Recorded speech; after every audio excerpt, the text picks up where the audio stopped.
Before everyone else started talking about climate change, there was this man who spoke on behalf of nature. He started letting the world know about changing human behavior towards the environment and the urgent need to control the activities that were accelerating the destruction of our natural world. I'm convinced that the prophets of doom have got to be taken seriously. In other words, doomsday is a possibility. Apparent that today man's own activities have reached the scale where they are the principal determinants of his own future. He recognized the danger, but he firmly rejected fatalism. He believed the worst could be avoided, provided we woke up to the reality of our actions. For example, we are now, today, effecting more changes in the composition of the atmosphere, in the composition of the waters of the world, and even the composition of certain elements in our food chain. We're making more of these changes in one generation than have been made in millions of years of human evolution. He believed in the power of immediate, cooperative action. As the driving force behind the 1972 Stockholm Conference, he demanded that international gatherings stop being mere talking shops.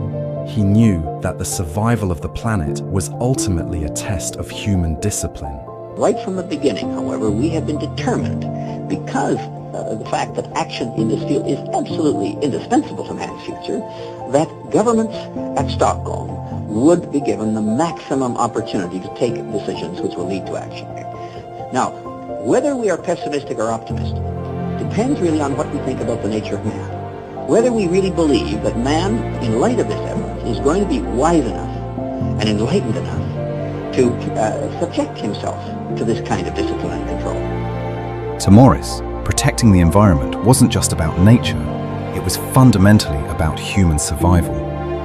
He believed in the unbreakable bond between peace and sustainability. You cannot save the earth while destroying its people. You cannot have sustainable development without sustainable peace. War and conflict are the enemies of the environment, but they're the enemies of people, because they destroy the livelihoods of people, they destroy the lives of people, they destroy economies, they waste resources, they put people against each other. So that I see peace as an indispensable requirement for sustainable progress.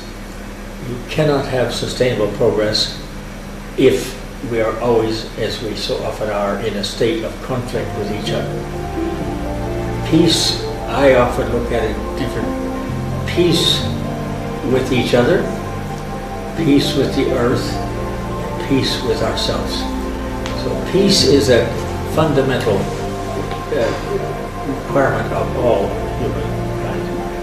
And it is a fundamental condition for sustainable, what we call sustainable development. He wished everyone to think of the children just like he did.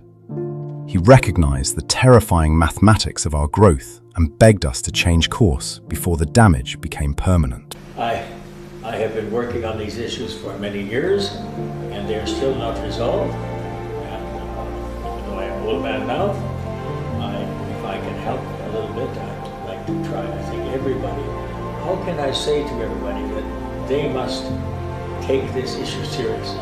They must help, and then I am not helping myself. I must help. And why? Because I have 11 grandchildren. Not only that, but I have many millions of children whose future depends on what we do. So how can we do something better than to help to give those children a secure and sustainable and equitable future?